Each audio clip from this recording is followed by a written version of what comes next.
बिस्मिल्लाहिर्रहमानिर्रहीम अस्सलाम वालेकुम व्यूअर्स। आज हम comparison of section 3 and section 4 पढ़ रहे हैं। ये इस वजह से ज़रूरी है कि इससे हमें इन दोनों सेक्शंस की जो जुरिसडिक्शंस हैं उसकी असली समझ डेवलप होगी। सो जो दोनों सेक्शंस हैं वो क्या करते हैं कि दोनों एक्स्ट्रा टेरिटोरियल ऑफेंसेस को डील करते हैं। ठीक है, यानी एक ही टॉपिक को डील करते हैं जो कि है एक्स्ट्रा टेरिटोरियल ऑफेंसेस। आप इस टर्म को सेक्शन 3 एंड सेक्शन 4 में आप देख रहे हैं कि इस टर्म्स को हम रिपीटेडली पढ़ रहे हैं। ठीक है, इन दोनों सेक्शन में इन टर्म्स का काफ़ी यूज़ हुआ है। और इसका मतलब क्या होता है एक्स्ट्रा टेरिटोरियल ऑफेंसेस का? यानी वो क्राइम्स जो पाकिस्तान के बाहर होते हैं। Territory means with in Pakistan and extra territorial means outside the jurisdiction of Pakistan. ये क्या है? ये टॉपिक है किसका? सेक्शन 3 एंड सेक्शन 4 का। अब अगर हम देखें उसको कि जो सेक्शन 3 एंड 4 है, टॉपिक तो दोनों का सेम है, राइट? दोनों कहते हैं कि अगर पाकिस्तान के बाहर ऑफेंस होगा तो ये दोनों जो हैं ऑपरेशन में आ सकते हैं।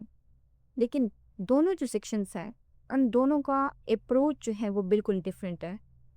और ये एक बुनियादी डिफरेंस है सेक्शन 3 एंड सेक्शन 4 में।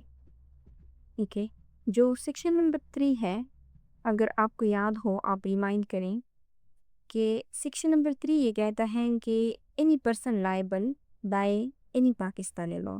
यानी ये जो सेक्शन है ये अपनी जो पावर है ये क्रिएट करता है कब? ये इसकी जो पावर है ये कंडीशनल है। किस पर बेस करती हैं? एनी पाकिस्तानी लॉ पर। क्योंकि सेक्शन 3 में हम ये पढ़ चुके थे कि जब पाकिस्तान का कोई और लॉ अलाउ करे कि अगर कोई क्राइम पाकिस्तान के बाहर करता है तो पीपीसी अप्लाई होगा। तो इस सूरत में क्या होता है कि सेक्शन नंबर 3 ऑपरेशन में आ सकता है। सो इस वजह से जो सेक्शन नंबर 3 कंडीशनल है। ठीक है, किस पर डिपेंड करता है? एनी अदर लॉ पर डिपेंड करता है। जबकि अगर हम सेक्शन नंबर 4 को देखें, सेक्शन नंबर 4, तो जो सेक्शन नंबर 4 है वो ये कहता है कि the provision of this code apply also to any offence committed by any citizen, foreigner या पाकिस्तान के कोई शिप हो या एयरक्राफ्ट हो। क्योंकि सेक्शन नंबर 4 में हमने 3 कनेक्शंस के बारे में पढ़ा था कि अगर ये 3 कनेक्शंस एस्टेब्लिश हो गए किसी ऑफेंस में, ठीक है, तो इस सूरत में जो सेक्शन नंबर 4 है ये ऑपरेशन में आ जाएगा। सो सेक्शन नंबर 3 जो है ये एक ब्रिज है। किसकी? ब्रिज बिटवीन जो पाकिस्तान के अदर लॉज हैं, ठीक है, उनका मोहताज है, उन पे डिपेंडेंट है। जबकि जो सेक्शन नंबर 4 है वो क्या करता है? वो डायरेक्ट एप्लीकेशन देता है। यानी अगर बंदा पाकिस्तानी सिटीजन्स हैं या पाकिस्तान के सर्विसेज में है या पाकिस्तान के रजिस्टर्ड शिप या एयरक्राफ्ट में है तो उस पर क्या होगा कि किसी ऑटोमेटिकली अप्लाई होगी, चाहे वो दुनिया के किसी भी कोने में हुआ हो। ओके, सो इससे हमें क्या पता चलता है कि सेक्शन नंबर 3 जो है वो कंडीशनल है और सेक्शन नंबर 4 जो है वो क्या है? ऑटोमेटिक है। इसको जुरिस्डिक्शन की बात हो रही है। ओके, सो ये जो फर्स्ट हमने कंपैरिजन देखा ये क्या है? ये दोनों में डिफरेंस है, ठीक है। और ये किस चीज़ का डिफरेंस है? जुरिस्डिक्शन का डिफरेंस है। ओके, और सेकंड चीज़ जो हम देखेंगे वो क्या है? सेक्शन 3 में ये चीज़ बताती है कि एनी पर्सन, ठीक है, जो सेक्शन 3 था उसमें हमने पढ़ा था एनी पर्सन। और सेक्शन 2 एंड सेक्शन 3 में जो ये एनी पर्सन यूज़ हुआ है इससे मतलब क्या है? वो वाला पर्सन है जो लॉ ने डिफाइन किया है, यानी पर्सन जो जिसमें नेचुरल पर्सन भी आता है, उसमें आर्टिफिशियल पर्सन भी आता है, और इसमें सिटीजन्स हो गए, फॉरेनर्स भी और कंपनीज भी शामिल हैं। लेकिन जो सेक्शन 3 है ये क्या है? ये कंडीशनल है, जो हमने ऊपर अभी इस पॉइंट में देखा कि ये सेक्शन 3 क्या है, ये कंडीशनल है।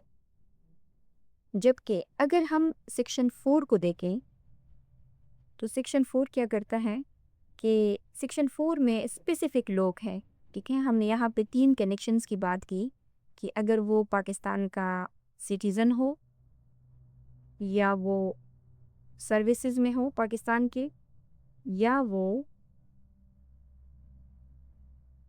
अगर कोई ऑफेंस है वो पाकिस्तान की शिप या एयरक्राफ्ट पर कमिट होता है, तो उस सूरत में भी जो सेक्शन 4 है वो ऑटोमेटिकली ऑपरेशन में आ जाएगा।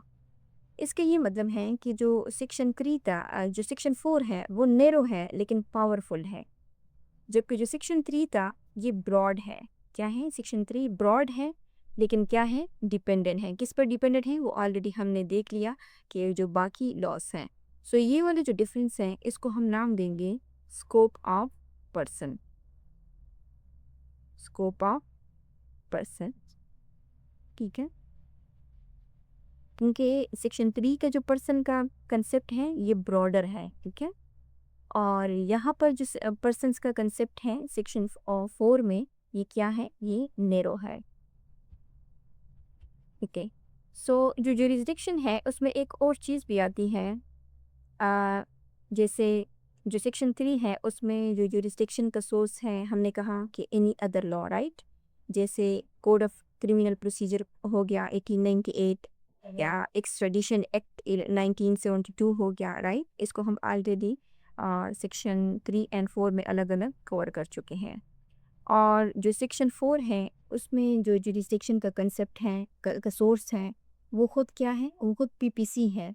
जबकि सेक्शन 3 तब ऑपरेशन में आएगा जब बाकी लॉ अलाउ करेंगे, ठीक है।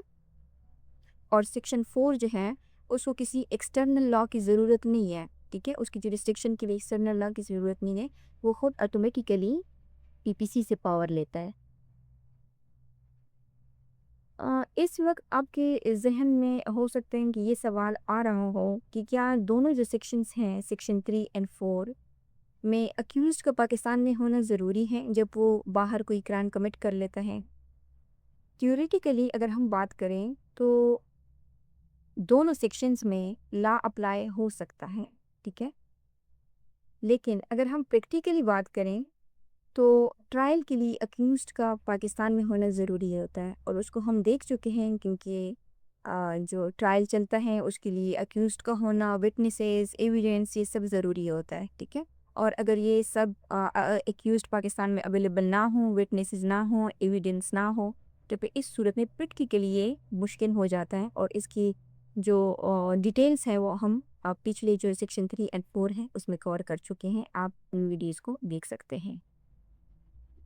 ओके, सो फ़र्क सिर्फ ये है कि जो सेक्शन 3 है उसमें आपको पहले एक्सटर्नल लॉ के थ्रू जो अक्यूज़्ड होता है, जो बाहर क्राइम कमिट करता है, उसको पाकिस्तान लाना होता है, ठीक है। क्योंकि हमने यहाँ पर जो बात की है एनी अदर लॉ का, तो ये एक इम्पॉर्टेंट इसका एलिमेंट है इस सेक्शन का, ठीक है। जबकि जो सेक्शन नंबर 4 है उसमें लॉ पहले से उस पर अप्लाई हो रहा होता है, क्योंकि इसकी जो जुरिस्डिक्शन का जो सोर्स है वो खुद ही पीपीसी ही है, बस इन्फोर्समेंट के लिए उसकी प्रेजेंस चाहिए होती है, ठीक है। सेक्शन 4 तो जैसे ही ये 3 कनेक्शन इस्टेब्लिश हो जाते हैं, ठीक है, ये 3 कनेक्शन इस्टेब्लिश हो जाते हैं, सेक्शन 4 ऑटोमेटिकली ऑपरेशन में आ जाता है। लेकिन फिर इन्फोर्समेंट के लिए क्या चाहिए होता है कि अक्यूज्ड की प्रेजेंस ज़रूरी होती है।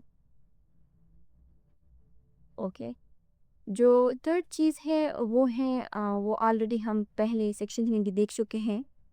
सेक्शन 3 में वो कंसेप्ट या प्रिंसिपल आप उसको कहते हैं लीगल फिक्शन।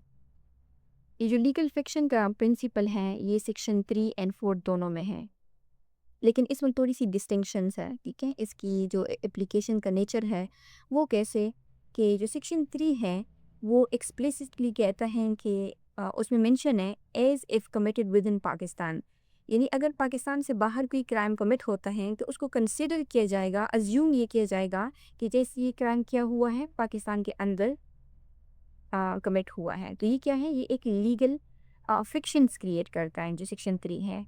जबकि सेक्शन नंबर 4 जो है में ये वाली फ्रेज़ जो है कि as if committed within Pakistan, ये इसी तरह डायरेक्टली नहीं देता, लेकिन उसका जो इफ़ेक्ट है सेक्शन 4 में वो सेम है, क्योंकि जब पीपीसी अप्लाई हो रही है तो प्रैक्टिकली आपको सिर्फ पाकिस्तान के अंदर हुए क्राइम की तरह ही ट्रीट कर रहे हो, राइट? क्योंकि पीपीसी तब ही एक्टिवेट होगा, पावर लेगा, ऑपरेशन में आएगा जब वो ये अज्यूम करेगा कि जो क्राइम है वो पाकिस्तान के अंदर हुआ है, ठीक है, और उसके लिए तीन जो कंडीशंस हैं या कनेक्शंस हैं उनका इस्टेब्लिश होना ज़रूरी है। तो दोनों जो सेक्शंस हैं उसमें जो प्रिंसिपल ऑफ लीगल फिक्शन है वो है, और सेक्शन 3 में ये डायरेक्टली है, सेक्शन 4 में ये एक किस्म का इनडायरेक्ट वे में डिस्क्राइब किया गया है। ओके, तो अब अगर इन दोनों सेक्शन को अगर हम एग्जाम्पल से समझें तो इसकी एग्जाम्पल जो है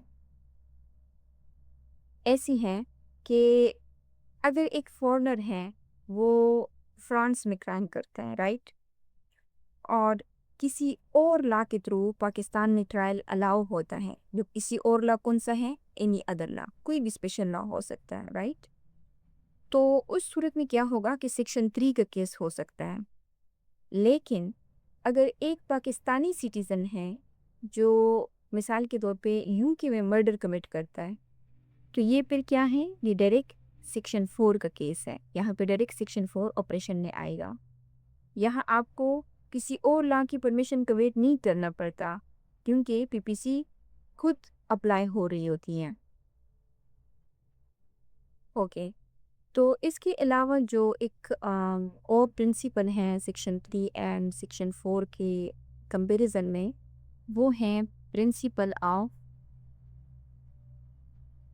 प्रिंसिपल बिहाइंड बोथ सेक्शंस, ठीक है, दोनों सेक्शंस के प्रिंसिपल कौन सा अप्लाई होता है। जो सेक्शन नंबर 3 है ये एक प्रोसीजरल फ्लेक्सिबिलिटी देता है। क्या देता है, प्रोसीजरल फ्लेक्सिबिलिटी, प्रोसीजरल फ्लेक्सिबिलिटी, ये एक प्रोसीजरल फ्लेक्सिबिलिटी का टूल है जो सेक्शन नंबर 3 है। और सेक्शन नंबर 3 ये इंश्योर करता है कि जहाँ भी लॉ अलाउ करें, ठीक है, क्योंकि हमने जब हम सेक्शन 3 को पढ़ रहे थे तो उसमें जो एनी लॉ का कंसेप्ट है, अगेन एंड अगेन मैं इस चीज़ पे फोकस कर रही हूँ कि ये इसका कोर है, एनी अदर लॉ जो है, ठीक है। तो अगर कोई और लॉ जो है वो इसको अलाउ करे, ठीक है, तो वहाँ पर पीपीसी यूज़ हो सकता है। जबकि जो सेक्शन नंबर 4 है ये क्या है, ये एक नेशनैलिटी एंड और फ्लैग जुरिस्डिक्शन, जो ऑलरेडी हम सेक्शन 4 में कवर कर चुके हैं, फ्लैग जुरिस्डिक्शन के प्रिंसिपल पर काम करता है। नेशनैलिटी पे कैसे काम करता है, क्योंकि हमने कहा है कि इसमें 3 कनेक्शंस का होना ज़रूरी है, और उसमें क्या है, पाकिस्तान का सिटीजन्स होना ज़रूरी है, राइट, या अगर कोई और जो है फॉरेनर है वो पाकिस्तानी सिटीजन के अगेंस्ट किसी और मुल्क में क्राइम कमिट करता है, या वो पाकिस्तान के सर्विसेज में हो, राइट। और दूसरा क्या है, फ्लैग जुरिस्डिक्शन, यानी कि पाकिस्तान की जो शिप हैं या एयरक्राफ्ट हैं जो पाकिस्तान में रजिस्टर्ड होते हैं, जिन पर पाकिस्तान का फ्लैग होता है, ठीक है, तो उसको हम फ्लोटिंग या फ्लाइंग टेरिटरी कंसिडर करते हैं, ठीक है। अगर उसमें भी कोई क्राइम कमिट होता है तो इस सूरत में क्या होगा कि सेक्शन 4 जो है ये पे ऑपरेशन में आ जाता है, यानी स्टेट अपनी सिटीजन्स और अपनी जो रजिस्टर एंटिटीज़ होती हैं पर कंट्रोल रखती हैं, चाहे वो कहीं भी हो, तो इसके पीछे ये लाजिब काम करता है। ओके, अब अगर हम इसको रिवाइज करें, जो 3 हमारे मेन सेक्शंस हैं, यानी सेक्शन नंबर 2, तो जो सेक्शन नंबर 2 है वो क्या है? टेरिटोरियल कंट्रोल है। किसके बारे में है? टेरिटोरियल कंट्रोल के बारे में। टेरिटोरियल कंट्रोल यानी सेक्शन नंबर 2 कहता है पाकिस्तान के अंदर क्राइम। जब पाकिस्तान के अंदर क्राइम होगा तो पीपीसी अप्लाई होगा। और सेक्शन नंबर 3 क्या है? सेक्शन नंबर 3 जो है वो कंडीशनल एक्सटेंशन है। Conditional extension, right? ओके, ये completely section 2 completely with in Pakistan है। ये देखिए यहाँ पर एक्स्ट्रा नहीं लिखा हुआ, ठीक है? ये है कंडीशनल एक्सटेंशन। कौन सी कंडीशन? जब कोई एनी अदर लॉ पाकिस्तान का अगर अलाउ करता है तो उस सूरत में सेक्शन 3 कहता है कि पाकिस्तान के बाहर अगर क्राइम हो जाए, अगर कोई और लॉ अलाउ करे तो तब पीपीसी ऑपरेशन में आएगा। जबकि जो सेक्शन नंबर 4 है वो क्या कहता है कि अगर पाकिस्तान का सिटीज़न है या शिप है और उस पर कहीं भी क्राइम होता है तो फिर पीपीसी अप्लाई होगा। यानी इसका जो एक्सटेंशन है वो क्या है? डायरेक्ट एक्सटेंशन है। Direct extension. Section 2 territorial control यानी वो क्राइम्स जो पाकिस्तान के अंदर होंगे। सेक्शन 3 क्या कहता है कि वो क्राइम्स जो अगर बाहर होंगे लेकिन उस पे कुछ कंडीशंस अप्लाई होंगी। और जो सेक्शन 4 है वो क्या करता है? वो डायरेक्ट एक्सटेंशन देता है। ओके, तो इसका क्या मतलब हुआ कि जो सेक्शन नंबर 3 है वो परमिशन लेता है किससे? बाकी लॉस से। जबकि जो सेक्शन नंबर 4 है वो अपनी जो उसकी अपनी ओरिजिनल पावर है उसको क्या करता है? यूज़ करता है।